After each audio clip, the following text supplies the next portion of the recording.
সকল প্রশংসার মালিককে, সকল ক্ষমতার উৎসকে, সে আল্লাহর জন্য পড়ছি আলহামদুলিল্লাহ। সবাই পড়ছি রব্বানা লাকাল হামদ হামদান কাসীরান তাইয়িবান মুবারাকান ফীহি ইয়া রাব্বি লাকাল হামদু কামা ইয়ানবাগি লিজালালি ওয়াজহিকা ওয়া আযীমি সুলতানিকা। লাকাল হামদু বিল ঈমান, লাকাল হামদু বিল ইসলাম, লাকাল হামদু বিল কুরআন।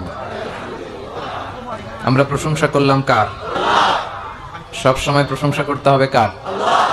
খাওয়ার সময়, ঘুমানোর সময়, শীতকালে, গ্রীষ্মকালে, সব সময় প্রশংসা চলবে একজনের। চিল্লায় বলেন তিনি কে? আমরা যেন বেশি বেশি আল্লাহর প্রশংসা করতে পারি, আল্লাহ তুমি তৌফিক দাও। আমরা যেন বেশি বেশি আল্লাহর নামের জিকির করতে পারি, আল্লাহ তুমি তৌফিক দাও। জিকির মানে এই না যে সব সময় আওয়াজ করে লা ইলাহা ইল্লাল্লাহ, মাথা ডুলাবেন আর লা ইলাহা ইল্লাল্লাহ, এটাই জিকির নয়। জিকির মানে হচ্ছে সালাত। সালাতটা হচ্ছে সবচাইতে দামি জিকির। সুবহানাল্লাহ পড়বেন না? সবচাইতে দামি জিকির হচ্ছে সালাত। আকিমিস সালাতা লিযিকরি, আল্লাহ বলেন আমার স্মরণে তোমরা সালাত কায়েম করো। তো সালাতটা হচ্ছে সবচেয়ে বড় জিকির। এই যে আপনি 5 ওয়াক্ত সালাত মসজিদে যে পড়েন, তার মানে আপনি 5 বার জিকির করতেছেন। যতটুকু সময় আপনি মসজিদে থাকলেন, পুরো সময়টাই জিকির হিসেবে আপনার আমলনামায় তুলে দিবে কে? অনেকে এটা বুঝে না, অনেকে মনে করে লা ইলাহা ইল্লাল্লাহ, এত মাইক কেন? আমি তো হাত নাড়াইতে পারবো না। হাত না নাড়ায় কথা কওয়া যায়? হ্যাঁ, তাহলে তো খবর পড়তে হবে, টিভির খবর পড়ার মতো। টিভির সংবাদ যারা পড়ে হাত নাড়ায় না, টক শো যারা করে এরা নাড়ায়। শুধু নাড়ায় না, মাঝে মাঝে এরকমও করে, আছে না নাই? তো এই জন্য হাত পা একটু নাড়াচাড়ার দরকার আছে। বিষ্ণু ইসলাম আধুনিক যে শিক্ষা পদ্ধতি আমাদেরকে শিখিয়ে গিয়েছেন, সেখানে হাত পা নাড়াচাড়ার দরকার আছে না নাই? বিশ্বনবী বলতেন বুইস্তু আনা ওয়া সাআতু কাহাতাইন। এই হাত উঁচু করে বিশ্বনবী বললেন যে আমি এবং কিয়ামত এরকম পিঠাপিঠি নাজিল হয়েছে। আবার বলতেন আনা ওয়া কাফিলুল ইয়াতীমি কাহাকাদা, আমি এবং ইয়েতিমের রক্ষণাবেক্ষণকারী এইভাবে থাকবো জান্নাতে কাছাকাছি। আলহামদুলিল্লাহ পড়েন। এজন্য ইয়েতিমদের প্রতি রহম দিল হবেন। তো বিষ্ণু ইসলাম বলেছেন আমি এবং ইয়াতিমের রক্ষণাবেক্ষণকারী এইভাবে থাকবো, পিঠাপিঠি কাছাকাছি। এক সাহাবী এসে বললেন ইয়া রাসূলুল্লাহ, জাআ রাজুলুন ইলা রাসূলিল্লাহ ওয়া ইয়াশতাকি কাসওয়াতাল কলব। এসে বললেন ইয়া রাসূলুল্লাহ, আমার অন্তরটা বড় শক্ত, আমার হৃদয়টা বড় কঠিন, আমার চোখ দিয়ে পানি নামে না, আমার হৃদয়টা নরম হয় না, আমি কি করব? কি করলে আমার হৃদয় নরম হবে? বিশ্বনবী বললেন ইরহামুল ইয়াতীম, এতিমের প্রতি দয়া দেখাও। ওয়ামসাহ রাসাহু, এতিমের মাথায় হাত বুলিয়ে দাও। ওয়া আতইমহু মিন তুআমিক, আর তোমার খাবার থেকে কিছু খাবার এতিমের সাথে শেয়ার করো। তাকুনু কলবুকা লাইয়িনান, তোমার হৃদয়টা আল্লাহ নরম বানায় দিবে। এজন্য এতিমের রক্ষণাবেক্ষণের দরকার আছে না নাই? আপনারা এতিমের দেখভাল করেন তো চকরিয়াতে? না এতিমের সম্পদ খেয়ে ফেলেন? এরকম কিছু ডাকাইত আছে না নাই? আল্লাহ বলে আল্লাযীনা ইয়াকুলুনা আমওয়ালাল ইয়াতামা যুলমান ইন্নামা ইয়াকুলুনা ফি বুতুনিহিম নারা ওয়া সায়াসলাউনা সাঈরা। যারা এতিমের সম্পদ খেয়ে ফেলে তারা আসলে সম্পদ খায় না, ওরা জাহান্নামের আগুনকে পেটে ঢুকায়। তো এজন্য খবরদার, এতিমদের প্রতি, ওরা সবচেয়ে সুবিধা বঞ্চিত মানুষ, ওদের দেখভাল করার কেউ নাই। একটু যেয়ে দেখবেন এতিমখানাগুলোতে কি অবস্থা। আমরা কত মজার মজার খাবার খাই, ওরা সপ্তাহে একদিনও গোশত খেতে পারে না। আলুর ভর্তা, আলুর চাশনি, সবজি, ডাল, লাবড়া, এগুলো খেয়ে ওদের জীবন চলে। তো ওদের সাথে একটু ভালো খাবার শেয়ার করবেন, ওদের মাথায় যে হাত বুলিয়ে দিবেন, আপনার হৃদয়টারে নরম করে দিবে কে? আমাদের এই বর্তমান যুগে আমরা এতটাই যান্ত্রিক লাইফ লিড করি, আমাদের হৃদয় নরম হতে চায় না, আমাদের চোখ বেয়ে পানি নামে না, তাই না? সেই কবে যে কেঁদেছিলাম মনে আছে? সর্বশেষ আল্লাহর ভয়ে কেঁদেছিলাম কবে? মনে নাই? মনে নাই কারণ কাদাই তো হয় না, কান্না আসে না, তো চোখ বেয়ে পানি নামে না। কিন্তু আল্লাহর কাছে 2 ফোঁটা পানি সবচেয়ে বেশি প্রিয়। এক হচ্ছে জিহাদের ময়দানে রক্তের ফোঁটা, এই ফোঁটাটা আল্লাহর কাছে সবচেয়ে প্রিয়। আরেকটা হচ্ছে অনুতপ্ত বান্দার চোখের পানির ফোঁটা। দোয়া কবুল হওয়ার সবচেয়ে গুরুত্বপূর্ণ মাধ্যম হচ্ছে কান্না করা। কি করা? বিষ্ণু ইসলামের জীবনে কোনো গুনাহ হয়েছে? কোনো পাপ? তারপরেও তিনি কান্না করতেন। দোয়া করতেন আর বলতেন আল্লাহুম্মা ইন্নী আবদুক ওয়াবনু আবদিক ওয়াবনু আমাতিক নাসিয়াতি বিয়াদিক। হে আল্লাহ, আমি আপনার গোলাম, গোলামের ঘরের গোলাম, বান্দির ঘরের গোলাম। আল্লাহ, আমার 14 গোষ্ঠী আপনার গোলাম। নাসিয়াতি বিয়াদিক, আমার মাথার চুলের ঝুঁটি আপনার কুদরতি হাতের মুঠোয়। আপনি যেই দিকে টান দেন আমি ওই দিকে যেতে বাধ্য। আল্লাহ, নিজেরে কত ছোট করতেন আর কাঁদতেন। এজন্য চোখের পানির দরকার আছে না নাই? বিষ্ণু ঈসা ইসলাম মাঝে মাঝে এমন বয়ান দিতেন, সাহাবারা মনে করতেন কান্নাহা মাউইদাতু মুআদ্দি', মনে হয় এটাই বিদায়ী ভাষণ, এরপরে মনে হয় বিষ্ণু ভাষণ দিবেন না। সাহাবারা বলতেন আমাদের হৃদয় কেঁপে উঠতো বয়ান শুনে। জারাফাত মিনহাল উয়ুন, চোখ বেয়ে আমাদের দাঁড় করে পানি নামতো, আমাদের হৃদয়টা নরম হয়ে যেত, আমরা কাঁদতাম, বিশ্বনবীও কাঁদতেন। তা এখন আমাদের চোখ দিয়ে পানি নামে না। অনেক আলোচক আছে, তার পুরো আলোচনার জীবনে সে নিজেও কাঁদে না, তার কথা শুনে শ্রোতারাও কাঁদে না। এর কারণ হচ্ছে এদের হৃদয় নরম হচ্ছে না। হৃদয়টারে নরম করতে হবে। হৃদয় নরম করাটা অনেক গুরুত্বপূর্ণ জিনিস। চোখ দিয়ে পানি ঝরাতে পারা অনেক গুরুত্বপূর্ণ জিনিস। নিজের পাপের কথা স্মরণ করে আমাদের আল্লাহর কাছে কান্না করা উচিত এবং মাফ চাওয়া উচিত। চোখের পানি ছেড়ে যখন আপনি ক্ষমা চাইতে পারবেন, তওবা করতে পারবেন, ওই তওবা কবুল হয়ে যাবে। ঠিক কিনা? আমরা পাপ করি নাই জীবনে, কোনো অন্যায় করি নাই, আমরা এরকম কেউ আছি? চকরিয়ার ভাইরা কথা বলেন, কেউ আছি? কত পাপ, সগীরা কবিরা, জেনে না জেনে, ইচ্ছায় অনিচ্ছায়, লক্ষ লক্ষ পাপের বোঝা। ঠিক কিনা? লুকিয়ে পাপ করেছি, কেউ দেখে নাই, কিন্তু দেখেছে কে? পৃথিবী না জানুক আমি তো জানি, আমি কি পাপ করেছি হায়। পৃথিবী না জানুক আমি তো জানি, আমি কি পাপ করেছি হায়। আমার পাপের করলে বিচার, বাঁচার আমার নাই উপায়। দয়াময় প্রভু মাফ করো আমায়, মাফ করো আমায়। পড়েন আমিন। আমার পাপের খবর কেউ জানে না, জানে কে? আল্লাহ।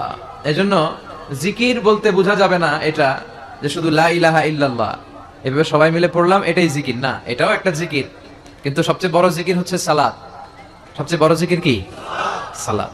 আপনি যদি সালাত আদায় করেন তার মানে আপনি জিকির করছেন প্রতিদিন। এরপরে আরেকটা দামি জিকিরের নাম হচ্ছে কোরআন। আরেকটা দামি জিকিরের নাম, আপনি যখন কোরআনের তেলাওয়াত করেন অথবা কোরআনের তাফসীর পড়েন কিংবা কোরআনের বঙ্গানুবাদ পড়েন কিংবা কোরআনের তাফসীর শোনেন, আপনি কেমন যেন জিকিরের মধ্যে আছেন। চিল্লায় কোন ঠিক কিনা? তাহলে সালাত হচ্ছে জিকির, কোরআন তেলাওয়াত হচ্ছে জিকির। আবার এই যে প্রতি শুক্রবারে আমরা জুমার সালাতের আগে খুতবা শুনি না, কথা বলেন, এই খুতবাটাও জিকির, এই খুতবাটাও একটা জিকির। এজন্য জিকির বলতে আমরা যেন শুধু লা ইলাহা ইল্লাল্লাহ এগুলোকেই না বুঝি। আমরা আল্লাহর স্মরণে ভালো ভালো যা করি সবটাই জিকির। আর সবচাইতে শ্রেষ্ঠ জিকির হচ্ছে লা ইলাহা ইল্লাল্লাহ। মান ক্বালা লা ইলাহা ইল্লাল্লাহ মুখলিসান মিন কলবিহি দাখালাল জান্নাহ। যে ইখলাসের সাথে, সিনসিয়ারিটির সাথে, একনিষ্ঠতার সাথে একবার পড়বে লা ইলাহা ইল্লাল্লাহ, বিষ্ণু বললেন he will enter the paradise, সে অবশ্যই জান্নাতে প্রবেশ করবে। তার মানে আমল না করেও জান্নাতে ঢোকা যায়, কিন্তু ঈমান থাকা চাই। কথা বুঝতে পেরেছেন? আপনার ঈমান যদি ঠিক থাকে তাহলে আপনার পাপ কাজের কারণে আপনি শাস্তিপ্রাপ্ত হয়ে কোনো না কোনো দিন জান্নাতে ঢুকবেন। ইনশাআল্লাহ পড়বেন না? আমরা জান্নাতে যেতে চাই তো। আমাদের আদি পিতা আদম আলাইহিস সালাম থাকতো কোথায়? আমাদের আদি মাতা হাওয়া আলাইহিস সালাম থাকতো কোথায়? তো বাপ মা থাকতো জান্নাতে, আমরা থাকবো কই? কথা বলেন। ওয়া ওয়ালিদিন ওয়া মা ওয়ালাদ, বাবার বাড়ি যেখানে পোলার বাড়িও সেখানে। একটা সার্টেন পিরিয়ডের জন্য আমরা এসেছি, আমরা আবার জান্নাতে যাব ইনশাআল্লাহ পড়েন। এখানে আমরা যেমনি একত্রিত হলাম, আল্লাহ জান্নাতেও যেন আমরা একত্রিত হতে পারি, তুমি তৌফিক দাও। লা ইয়াস্তাবি আসহাবুন নার ওয়া আসহাবুল জান্নাহ, আসহাবুল জান্নাতি হুমুল Faizun. The people of paradise and the people of Jahannam, they are not equal. The people of paradise gain the ultimate success in life and hereafter. যারা জান্নাতি আর যারা জাহান্নামী তারা কখনো সমান হতে পারে না। যারা জান্নাতি তারা সফল, তারা সফল। এখন আমরা কই যাব, জান্নাতে না জাহান্নামে? আল্লাহ আমাদের সবাইকে জান্নাতেও তুমি একত্রিত করে দিও। আজকের মাহফিলটারে আমাদের নাজাতের ওসিলা বানাও। আমরা যেন আমাদের এই সময়গুলোরে কাজে লাগাতে পারি, তুমি তৌফিক দাও। অনেক গুরুত্বপূর্ণ একটা টাইমে আমরা বসেছি, মাগরিবের সালাতের পরে, এশার সালাতের আগে। আমাদের জীবনের সময়গুলো অনেক দামি। এই যে আপনারা যোগ বিয়োগ দিয়ে সময় বের করে আজকে তাফসীর মাহফিলের জন্য এসেছেন, এই সময়টাকে যেন আমরা কাজে লাগাতে পারি, আমরা যেন কিছু শিখতে পারি, ঠিক কিনা? তাফসীর মাহফিলে আমরা এক একজন এক এক উদ্দেশ্যে যাই। কেউ যাই হুজুরে দেখে আসি, একটু সবসময় ইউটিউবে দেখি। হ্যাঁ, কই দেখেন? ইউটিউবে দেখছেন কে কে? দেখি। ঠিক আছে, হাত নামান। তো এই ভালো জিনিস দেখেন। হ্যাঁ, এগুলোর পাশাপাশি আবার কুছ কুছ হোতা হ্যায়, এগুলো দেখেন না?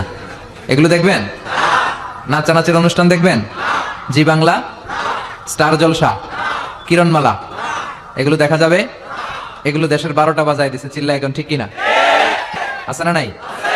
ছোট্ট ছোট্ট বাচ্চা এখন ক্লাস 4-এ পড়ে, 5-এ পড়ে, তো ক্লাসের ভিতরে ভাগ করে নেয় কে কার।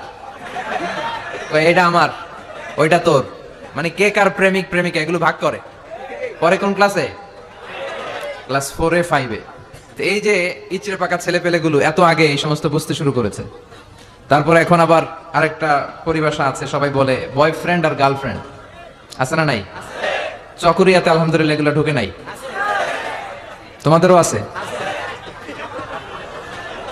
এগুলো করা যাবে না চকরিয়ার যুবক ভাইরা, এগুলো করা যাবে না। বিবাহ বহির্ভূত যে কোনো ধরনের সম্পর্ককে, এই জাতীয় এই লাভ রিলেশন, এই অ্যাফেয়ার গুলোকে হারাম করে দিয়েছে কে? আল্লাহ। এগুলো ভালো কিছু বয়ে আনে না, খারাপ ছাড়া। চিল্লায় বলেন ঠিক কিনা? তার মানে এগুলো দেখলে ভালো কিছু পাওয়া যায় না। শাশুড়ি বউয়ের মধ্যে কেমন করে ঝগড়া লাগাতে হয়, আছে না নাই? হিন্দি সিনেমার মধ্যে এগুলো পাওয়া যায়। অবৈধ সম্পর্ক, ঘরে স্ত্রী রেখে পরকিয়া কিভাবে করতে হয়, এগুলো আছে না নাই? আসেন এগুলো থেকে আমরা নিজেদেরকে বাঁচাই, আর আমরা যেন আমাদের সময়কে কাজে লাগাই। বিশ্বনবী সবসময় বলতেন সময়কে কাজে লাগাও, কোনো প্রিভিলেজকে পেলে এটাকে কাজে লাগাও। বিশ্বনবী বলতেন 5টা জিনিস আসার আগে 5টা জিনিসকে কাজে লাগাও। হায়াতাকা ক্বাবলা মাউতিক, শুনতেছেন? বিশ্বনবী বলতেন সুযোগকে কাজে লাগাও। কি কাজে লাগাও? সুযোগ কি সবসময় আসে? বারবার আসে? এজন্য সুযোগকে কাজে লাগানোর দরকার আছে না নাই? বিশ্বনবী বলতেন হায়াতাকা ক্বাবলা মাউতিক, মৃত্যু আসার আগে জীবনকে কাজে লাগাও। এই জীবন আল্লাহর দেয়া সবচেয়ে দামি উপহার আমাদের জন্য, এটাকে যেন আমরা কাজে লাগাই। এরপরে বিশ্বনবী বলতেন শাবাবাকা ক্বাবলা হারামিক, বার্ধক্য আসার আগে তোমার যৌবনকে কাজে লাগাও। আমি তো দেখতে পাচ্ছি আমার সামনে 99% শ্রোতাই হচ্ছে যুবক। তোমরা অনেক কিছু করতে পারো প্রিয় ভাইয়েরা, তোমাদের মধ্যে অনেক শক্তি, সম্ভাবনা। তোমরা চাইলে সমাজকে পাল্টে দিতে পারো, তোমরা চাইলে ইতিহাস গড়তে পারো। এই পৃথিবীতে ভালো ভালো যাই হয়েছে সব করেছে তোমাদের মতো তাগড়া ইয়াংরা, যুবকেরা। চিল্লায় বলো ঠিক কিনা? এজন্য বিশ্বনবী বলতেন শাবাবাকা ক্বাবলা হারামিক, বার্ধক্য আসার আগে তোমাদের এই যে শক্তি, রক্ত গরম, এটা ইসলামের পক্ষে কাজে লাগাও। কোন দলের পিছনে ঘুরো, কাদেরকে নেতা মানো, কোথায় যে স্লোগান দাও, কোথায় যে সময় কাটাও, একটু চিন্তা করার দরকার আছে না নাই? তোমার জীবনের সবচেয়ে মাহেন্দ্র ক্ষণ এটা। কয়েক বছর পরে এই শক্তিটা থাকবে না। এখন যারা মুরব্বী, তারাও একসময় যুবক ছিল নাকি? তারা ছোটবেলা থেকেই মুরব্বী? তারাও যুবক ছিল, তাদের গায়ে অনেক শক্তি ছিল। এজন্য এই সময়টা অল্প কিছু দিনের জন্য। রং ধরা যৌবন জং ধরে শেষ, থাকবে না। সময়ের আবর্তনে, কালের বিবর্তনে এই কুচকুচে কালো দাড়ি একদিন সাদা হয়ে যাবে, তাই না? এজন্য এই যৌবনটার জন্য আমরা কাজে লাগাই। এখনই আমাদের কাজ করার সময়, এখনই ছোটার সময়, এখনই দৌড়ানোর সময়। সমাজকে, পরিবারকে যা দেয়ার, আল্লাহর ইবাদত যা করার, এখনই তো করার সময়। এজন্য আমরা যেন যৌবনকে কাজে লাগাই। 3 নম্বরে বিশ্বনবী বলেছেন ফারাগাকা ক্বাবলা শুগলিক, তোমার ব্যস্ততা আসার আগে অবসরকে কাজে লাগাও। মাঝে মাঝে এমন ব্যস্ত আমরা হয়ে পড়ি, নাভিশ্বাস, শ্বাস ফেলার জায়গা থাকে না, ঠিক কিনা? এর ফাঁকে যখন একটু অবসর পাই, আমরা ইবাদত করব কার? তারপর বিষ্ণু ইসা ইসলাম বলেছেন গানাকা ক্বাবলা ফাকরিক, তোমার দারিদ্রতা আসার আগে ধনাঢ্যতাকে কাজে লাগাও। আমাদের মধ্য থেকে আলহামদুলিল্লাহ যারা ধনী, আমাদেরকে ধন দিয়েছে কে? আল্লাহ। এটা কিন্তু পরীক্ষা। আল্লাহ ধনী বানিয়ে মানুষকে পরীক্ষা করে, আবার কাউকে গরিব বানিয়ে পরীক্ষা করে, ঠিক কিনা? তাই যারা সম্পদশালী হয়েছি তারা যেন এটাকে কাজে লাগাই, ইসলামের পক্ষে কাজে লাগাই। যাকাত যাদের ফরজ হয়েছে আমরা যেন যাকাত দেই। যাকাত যারা আদায় করে তাদেরকে পছন্দ করে কে? দে যাকাত, দে যাকাত, তোরা দে রে যাকাত, তোর দিল খুলবে পরে, আগে খোলো খাত। দে যাকাত, দে যাকাত, তোরা দে রে যাকাত, ঠিক কিনা? যাকাত দিলে আল্লাহ আপনার সম্মানকে বাড়িয়ে দিবে। বিশ্বনবী সাল্লাল্লাহু আলাইহি ওয়াসাল্লাম বললেন গানাকা ক্বাবলা ফাকরিক, তোমার দারিদ্রতা আসার আগে ধনাঢ্যতাকে কাজে লাগাও। এজন্য সম্পদশালী যারা হয়েছেন, আপনাকে এই সম্পদ দিয়েছে কে? চিল্লায় বলেন কে? নাকি আপনি মালিক হয়েছেন? এটা তো কারুনের স্বভাব ছিল। কারণ বলতো ইন্নামা উতীতুহু আলা ইলমিন ইনদি, আমি আমার জ্ঞান বিবেক আর বুদ্ধি দিয়ে সম্পদ কামিয়েছি। না, তুমি তোমার জ্ঞান বিবেক বুদ্ধি দিয়ে কিছুই কামাতে পারো নাই। তোমাকে সম্পদের মালিক বানিয়েছে কে? এরপর বিষ্ণু সাল্লাল্লাহু আলাইহি ওয়াসাল্লাম বললেন সিহহাতাকা ক্বাবলা মারাদিক ক্বাবলা সাকমিক, তোমার অসুস্থতা আসার আগে তুমি তোমার সুস্থ সময়টাকে ইসলামের পক্ষে কাজে লাগাও। আমরা যখন অসুস্থ থাকি তখন আমাদের কিছু করার ক্ষমতা থাকে? এই যে এখন আমরা সুস্থ যে রইলাম, আমাদেরকে সুস্থ রাখলো কে? এই সুস্থতার মর্যাদা যেন আমরা বুঝি। এই পাঁচটা জিনিস আসার আগে পাঁচটা জিনিসকে কাজে লাগাতে বলেছে বিশ্বনবী মুহাম্মদ রাসূলুল্লাহ সাল্লাল্লাহু আলাইহি সাল্লাম। আমরা যেন এগুলোকে কাজে লাগাই। এই যে আমাদের সময়টা আমরা যেন কাজে লাগাই, আমরা যেন ইখলাসের সাথে, ইয়াকিনের সাথে, ঈমানের সাথে কথাগুলো শুনি এবং জীবনটাকে যেন পরিবর্তন করি। আল্লাহ তুমি তৌফিক দাও। আরো জোরে পড়ি আমিন। মাতামুহুরি ব্রিজের পূর্ব পাশে দিঘির পাড় আলামিন ইসলামী কাফেলার সিরাতুন নবী সাল্লাল্লাহু আলাইহি ওয়াসাল্লামের মাহফিল। আজকের প্রোগ্রামের মুহতারাম সভাপতি আলহাজ মাওলানা নুরুল হক সাহেব, সিনিয়র শিক্ষক, আমজাদিয়া ফাজিল ডিগ্রি মাদ্রাসা। আসছে আপনি? মাশাআল্লাহ, তাবারাকাল্লাহ। হুজুর চলে আসছে। এরপর আছেন আলহাজ শওকত উসমান শওকত, চেয়ারম্যান কাকাড়া ইউনিয়ন পরিষদ। আসছে? ওই যে দেখা হয়েছে যে, ঠিক আছে। প্রধান বক্তা আল্লামা ডক্টর, এগুলো বাদ দিবেন, শুধু মিজানুর রহমান আজহারি। আমার পরপরই কথা বলবে আল্লামা আবু ইয়াহিয়া জাকারিয়া আল হুসাইনি, ঢাকা। আচ্ছা, কথা বলবে আলহাজ মাওলানা কফিলউদ্দিন, মাওলানা আবুল কালাম সাহেব। যারাই কথা বলেছে এবং বলবে, আল্লাহ তাদের কথা থেকে কোরআন সুন্নাহর আলোকে যা আমরা শুনবো পাবো, আমরা যেন আমল করতে পারি, আল্লাহ তুমি তৌফিক দাও। আরো জোরে পড়বো আমিন। আমরা আজকে কোরআনের সবচাইতে দামি সূরা থেকে কিছু কথা শুনবো, ইনশাআল্লাহ। পড়েন, বলেন কোরআনের সবচেয়ে দামি সূরা কোনটি? সবাই বলেন। একজন বলছে ইখলাস, আর আপনারা সূরা ফাতিহা, আপনারা বাকারা, ওইদিকে ফাতিহা, পিছনে দলাদলি। দেখছেন? হ্যাঁ, আসলে সবচেয়ে দামি সূরা কোনটা? আপনার হ্যাঁ বলেন, কোন সূরা ছাড়া নামাজ হবে না? বাইতুল মুকাররমের ইমাম সাহেব যদি পড়ে সূরা ফাতিহা ছাড়া, কাবা ঘরের ইমাম শাইখ আব্দুর রহমান আস-সুদাই সূরা ফাতিহা ছাড়া নামাজ পড়ছে, হবে? এমনকি বিশ্বনবী নিজেও যদি সূরা ফাতিহা ছাড়া নামাজ পড়ে, ওই নামাজটা হবে? হবে না। কারণ বিশ্বনবী নিজেই বলেছেন লা সালাতা লিমান লাম ইয়াকরা বিফাতিহাতিল কিতাব, যে ব্যক্তি সূরা ফাতিহা সালাতে পড়ে না তার সালাত হয় না। বিশ্বনবী বলেছেন এটা হচ্ছে আফদালুস সুওয়ার, আ'যামুস সুওয়ার, বুখারীর বর্ণনা, আ'যামুস সুওয়ার মিনাল কুরআনিল কারীম, কোরআনের সবচেয়ে দামি সূরা। যে সূরা ছাড়া নামাজ হয় না, সূরাটার নাম মুখস্থ আছে না সবার? নাই কার কার দেখি? আমি কই নাই কার কার? একজন হাত তুলে কয় আছে। সবার মুখস্থ আছে না? আলহামদুলিল্লাহ। অনেক হিন্দু ভাইদেরও মুখস্থ, অনেক হিন্দু ভাইরাও সূরা ফাতিহা পড়ে, জানেন? আল্লাহ তাদের হৃদয়ের ভিতরেও তুমি ইমানের নূর দিয়ে হৃদয়টাকে নুরানি করো। এটা আমাদের রেসপন্সিবিলিটি। আমরা মুসলমানরা যদি আমাদের ইসলামের সঠিক কথা বার্তা মেসেজগুলো ঠিকমতো পালন করতাম, এই দেশে কোনো হিন্দু থাকতে পারতো না। সব ইসলামের সৌন্দর্য, ভালোবাসা, ইসলামের ভিতরে ঢুকলেই লাভ, এই লাভ দেখা সব কালেমা পড়ে মুসলমান হয়ে যেত, ঠিক কিনা? কারণ আমরা নিজেরাই তো মানি না, নিজেদের মধ্যে কিলাকিলি আছে না নাই? তো এগুলো দেখে হিন্দুরা ভাবে আমরা যে ধর্ম পালন করি এটাই ভালো। এজন্য আমরা আমাদের ধর্মকে, আমাদের বিশ্বাস, আমাদের ধর্ম বিশ্বাসকে যেন আমরা রিপ্রেজেন্ট করতে পারি সুন্দরভাবে, সহজভাবে। খেয়াল রাখবেন, আদ-দীনু ইউসরুন লা উসরা ফি, দিন হচ্ছে সহজ, এর মধ্যে কাঠিন্যতা নেই। ইউরিদুল্লাহু বিকুমুল ইউসরা ওয়ালা ইউরিদু বিকুমুল উসরা, আল্লাহ তোমাদের জন্য সহজ চান, আল্লাহ তোমাদের জন্য কঠিন চান না, ঠিক কিনা? আল্লাহ এই দিনের মধ্যে কোনো কাঠিন্যতা দেন নাই। বিষ্ণু ঈসা ইসলাম বলেছেন বাশশিরু ওয়ালা তুনাফিরু ইয়াসসিরু ওয়ালা তুআসসিরু, তোমরা সুসংবাদ দাও, মানুষকে দিন থেকে ভাগিও না। আমরা দিন থেকে ভাগাই, আছে না নাই? একজন কালিমা পড়ে এখনই মুসলমান হয়েছে, এরপরে আমি শুরু করলাম আপনার কালকে থেকে সিগারেট ছাড়তে হবে, কালকে থেকে মদ ছাড়তে হবে, আপনার 5 ওয়াক্ত নামাজ পড়া লাগবে, সুন্নত পড়া লাগবে, এটা লাগবে, ওইটা লাগবে, এটা হারাম, ওইটা হারাম, ওইটা করা যাবে না, ওইটা নাই, ওইটা নাই। হ্যাঁ কইব, তাইলে আমিও নাই। কথা বলেন, একই বলবে আমিও এই ধর্মে নাই। এজন্য সহজ করে আপনি রিপ্রেজেন্ট করেন।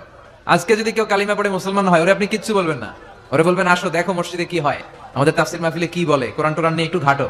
এরপর আস্তে আস্তে তারা সালাতে নিয়ে যাবেন, 1-2 একটা করে নিতে নিতে রমাদানে আসলে ইফতারি করাবেন আগে, এরপরে রোজার দাওয়াত দিবেন। ধীরে ধীরে সে ইসলামের ভেতরে ঢুকবে, গ্রাজুয়ালি। আল্লাহ কোনো কিছু হুট করে চাপায় দেয় না, এই আল্লাহর সুন্নতটাই আমরা ভুলে যাই। সুন্নাতুল্লাহি ফি আহকামি শরিয়া, আল্লাহ কিভাবে শরীয়তের আহকামগুলো পাঠালেন এগুলো আমরা ভুলে যাই।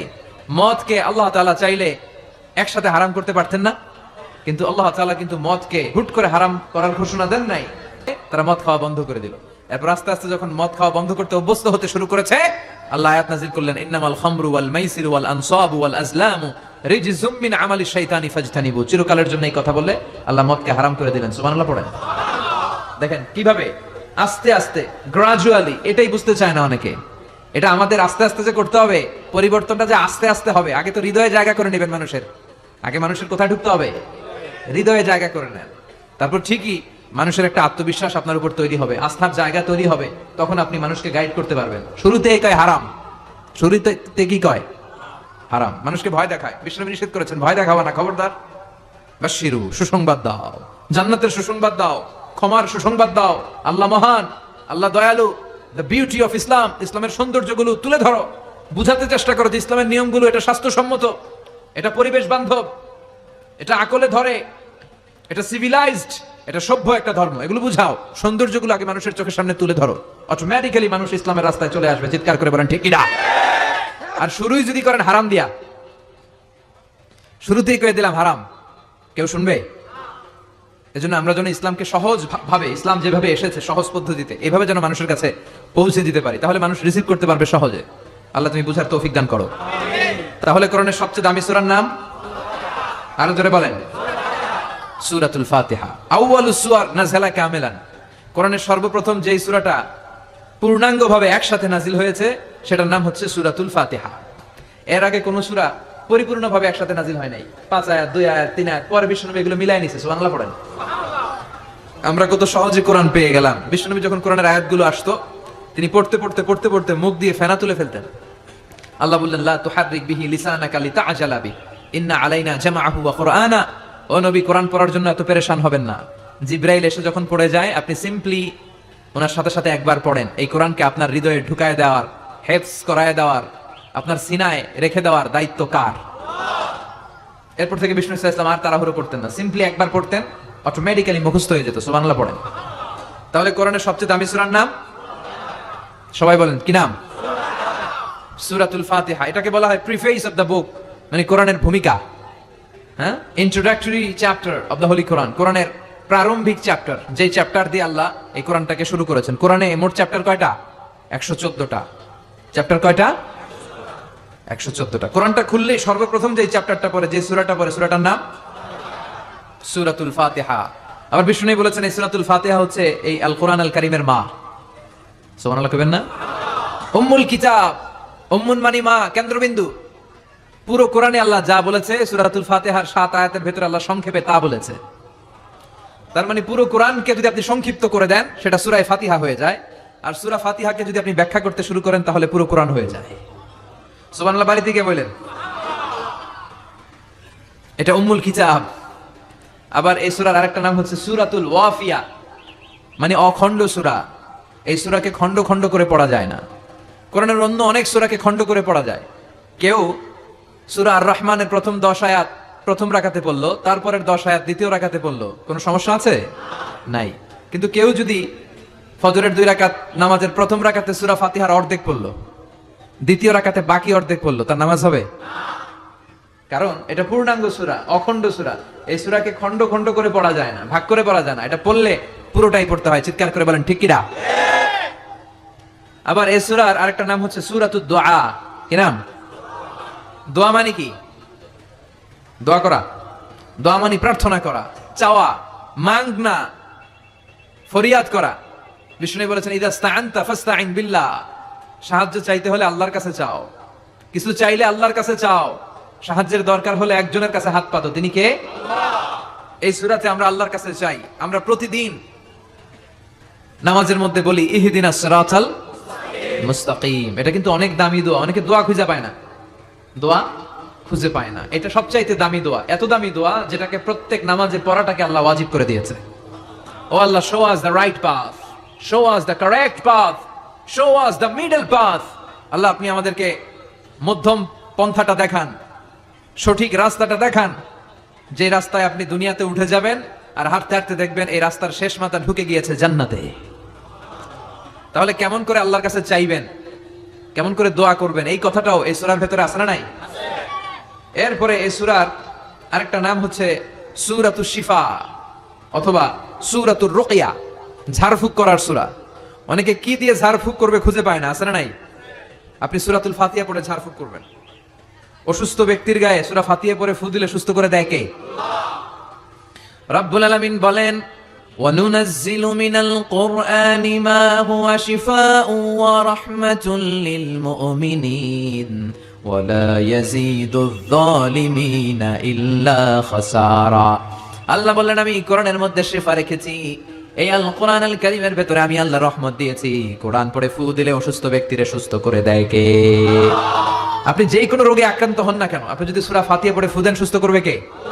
বিশ্বাস হয় না সন্দেহ লাগে?